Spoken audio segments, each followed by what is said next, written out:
You're applying to dental school, medical school, pharmacy school, whatever it is. The first thing you think about is getting all your stats in order. And the second thing is letters of recommendation. Today, I'm gonna give you all the inside tips, especially if you don't know where to start, and particularly if you have 500 people in your science classes and you have absolutely no idea who to approach and how to get the letters. So let's get into it.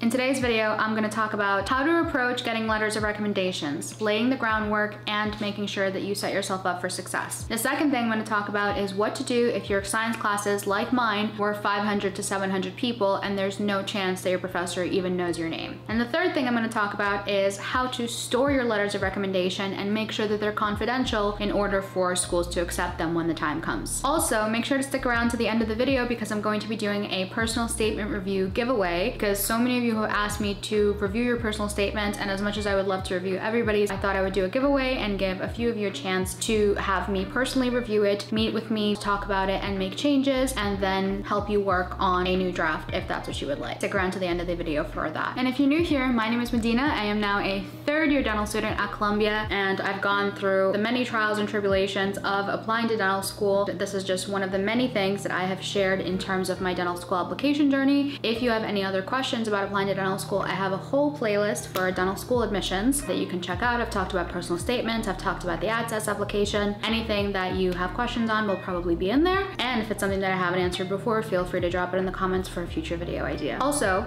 if you haven't subscribed at this point or liked this video, what are you doing? Hit the subscribe button and like the video if you want to see more.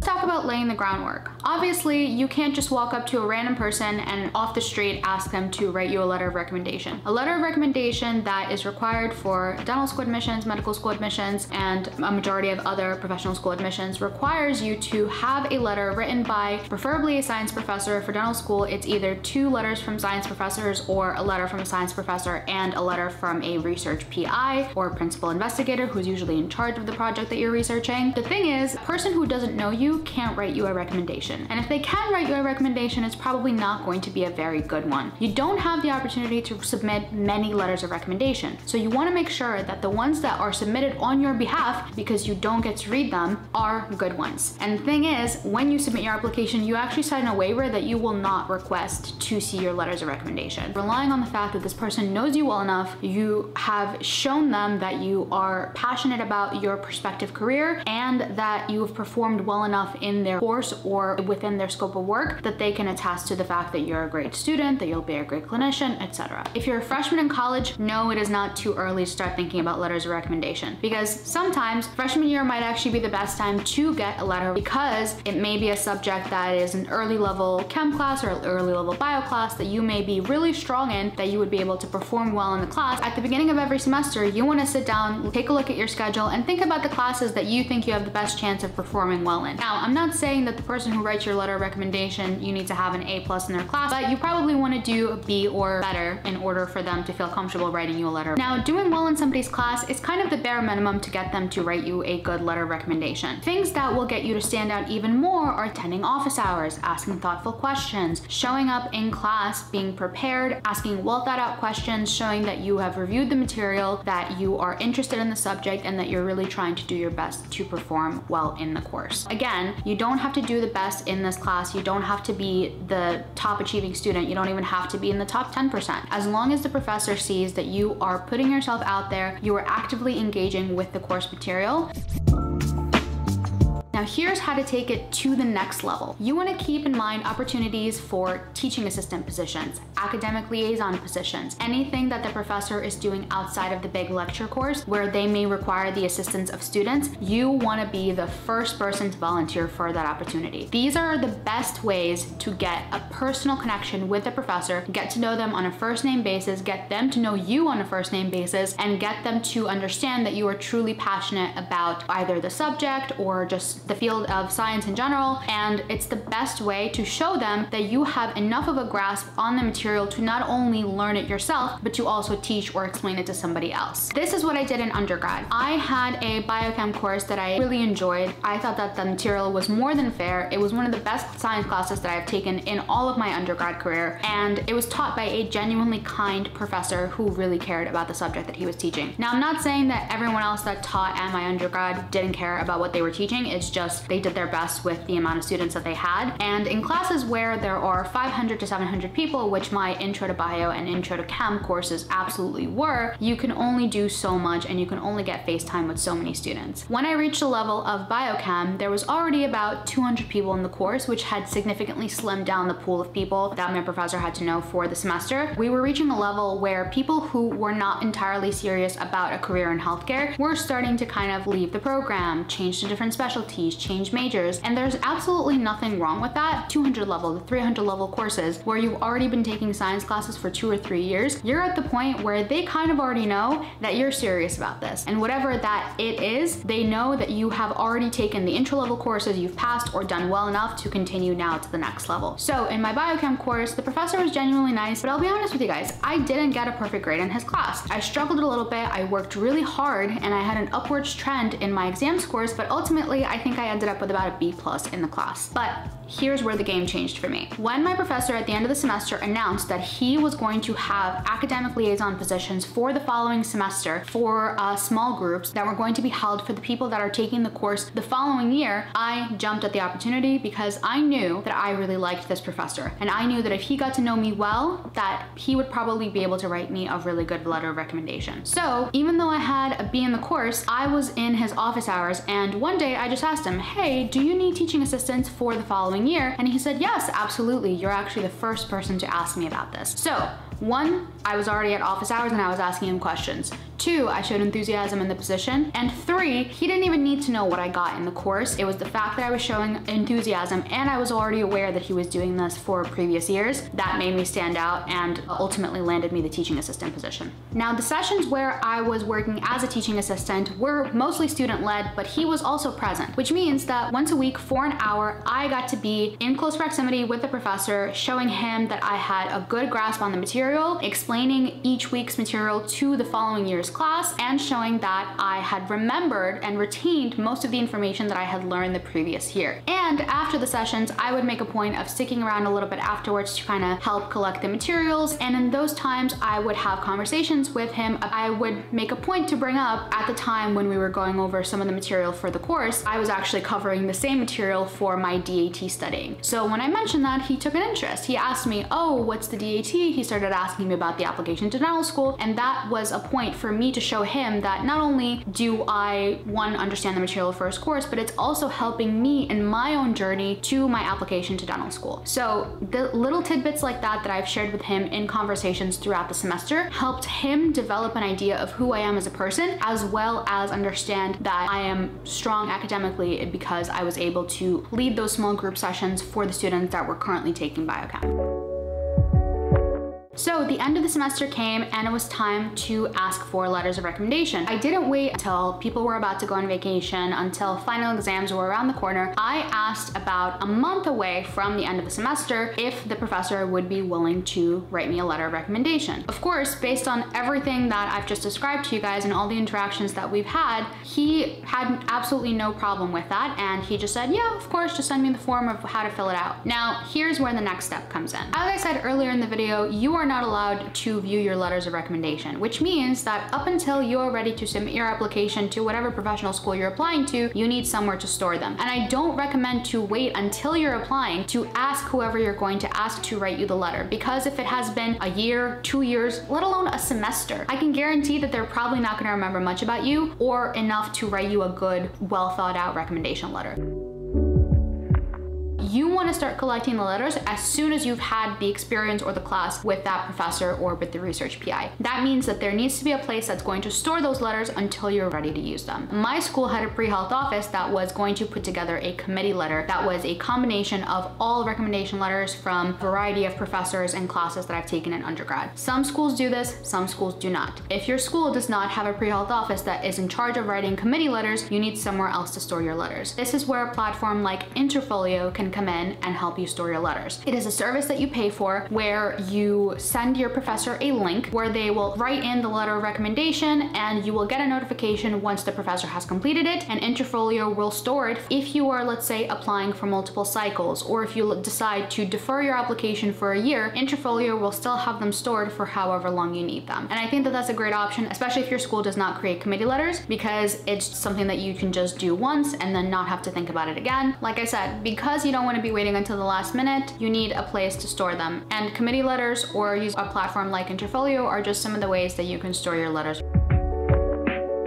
And the next thing you want to think about is what to do and how to stand out if you're in a sea of hundreds of people and even office hours are filled with dozens of students that are vying for your professor's attention. Here is where small group sessions come in. For my bio, chem, and orgo courses, we had not only the lecture, but we had our lab sessions and we had what was called recitation sessions. Recitation sessions were about hour-long sessions led by teaching assistants that our professor hired that would go over that week's material. And lab sessions were usually led by a PhD student who was studying in that particular field that again worked closely with the professor to show in an experimental fashion and prove some of the concepts that you learned in class.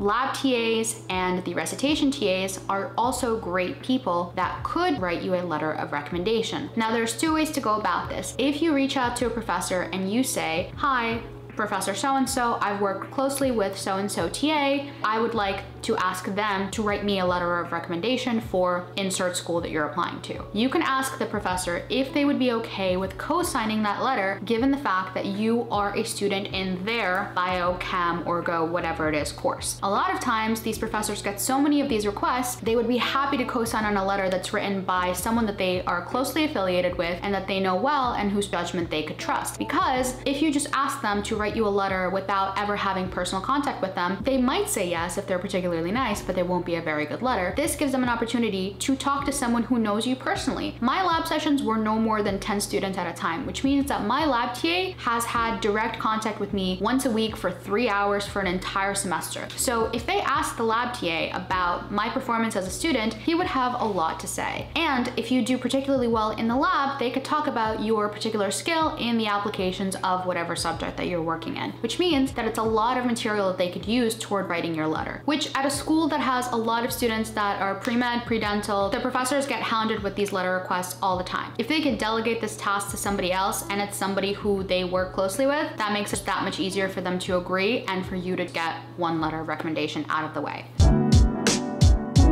When I talked about laying the groundwork earlier, I don't just mean in your lectures. You have to be active in all the sessions where there is either a teaching assistant or a graduate student, whoever is teaching you, that works closely with your professor. Because a lot of times, if you ask the professor and they say no, the graduate student or the TA will say yes. And it's totally okay for you to ask the professor who's teaching the main course to co-sign the letter, given the fact that you are actually their student. Don't show up late to lab, always clean up after yourself. If your classmates are struggling during a particular lab and you understand the assignment, help them out. Just guess what? The TAs and the PhD students, they take notice. If you are explaining something to a classmate, or if you're helping them out, or if they're struggling and they're staying late and you have already finished your project and you want to help them out, that shows that you're not only altruistic, but that you also understand the material really well and you have a good enough grasp on it to help your classmates or explain it to them. More things to put in your letters of recommendation. Like I said, don't underestimate the TAs or the PhD students that are leading your lab sessions, because as much as good behavior can get back to your professor and show that you are doing well in the class and you understand the material, bad behavior can get back to them too. If you are doing the bare minimum and if you are not helping out your classmates and not a good person to have in a group setting, and you ask your professor for the class to write you a letter of recommendation, guess what? They may go to their TAs and ask, "Hey, how is this person in the small group setting?" And if they don't have nice things to say about you, that professor may just outright refuse to write you a letter because they have not heard good things about you. And because they don't have enough experiences with you to judge you personally, they will rely on those people's opinions to judge you on. I don't know if it's worse if a professor just outright refuses to write you a letter if you're counting on it, or if they write you a bad one and you have no idea and you end up submitting it to dental schools or medical schools. I think it's the latter. But either way, you don't want that to get back to them and you don't want this to affect your journey. So to summarize the things that we've talked about today, 1, you can't come off the street and ask for a letter of recommendation. 2, even if you're raising your hand, you're being active in class, it's sometimes not enough to get them to know you to a personal level where you can feel comfortable in them writing a good and thorough letter of recommendation. Take advantage of the opportunities to get closer to them in office hours, in teaching assistant positions, and any other opportunity where you know that you can get one-on-one time to talk to them about what you're doing and how the material in the course that they're teaching could possibly apply to your future. Don't wait until the last minute to ask for your letters of recommendations. You want to ask for them as soon as you've had the interaction with the professor or the research PI, whatever it is, because you get the best chance of them writing the most accurate to you and the most thorough letter of recommendation. If it's years down the line, I guarantee they're not going to remember the details. 3, you want to make sure that you are taking advantage of opportunities with research TAs and lab TAs that work closely with your professor. Make sure that you get on their good side. Make sure that you show your best self when you're in these small group lab sessions. Despite the fact that your professor may not be there, they may hear good or bad things about you from those TAs. You want to make sure that you leave a good impression with everybody to give yourself the best chance. And 4, don't be afraid to ask one of the TAs to write you the letter and have your professor co-sign. A lot of times professors are so stressed with the amount of letter requests that they receive that they would be happy to offload this to somebody else and just be able to sign for it and say, yes, you know, I trust their judgment on this. In my comments and in my DMs, I've had dozens of requests over the years of people asking me to review personal statements. Personal statement is something that is so significant in your application that I would never want to half-ass it and just give minimal effort and give my opinion on it to anybody. Because I think my personal statement made me stand out among hundreds, if not thousands of people that were applying for the same spot because I had pretty much average stats. So I can understand the importance of writing a good personal statement. And I want to give a few people the opportunity to work closely with me on their personal statement, not just to the point of a cursory review where I just kind of glance at it and tell you what I think, but a thorough review where I can sit down with you for a 30-minute phone call or a Zoom call, and I can tell you exactly how and what areas I would think that need improvement. I'm by no means a personal statement expert, but I would say that I'm a pretty decent writer, and having read a few personal statements from my classmates and friends on social media over the years, I have a pretty good idea of what makes a good personal statement. So in this giveaway, I want to give 3 of you the opportunity to have a personal statement review by me. Now, you don't have to be applying this year. You can win the giveaway, and then when you're applying a year, a couple of years down the line, I can help you with your personal statement then. If you win now and you want to use it a year from now, that's totally fine with me. So I'm going to do this for 3 people, and the rules are very simple. You're going to obviously like this video and be subscribed to the YouTube channel and have your descriptions be public so that I'm able to check. The other thing you're going to do is follow my TikTok and my Instagram. The username is the same everywhere. It is SmilesPending. Next thing you're going to do is drop in the comments where you are in your journey. Are you currently an undergrad? Are you a high school student that is dreaming about becoming a dentist? Are you a non-traditional student, or are you in your gap year? Let me know in the comments because I'm always curious about who my demographic is and who watches my videos. Very straightforward, and I will pick 3 winners. I will announce them both on Instagram and on TikTok stories. So make sure that you're following me there to know if you've won. I gotta go now because clearly somebody is vying for my attention. Thanks for watching to the end, and I'll see you guys in the next video. Bye.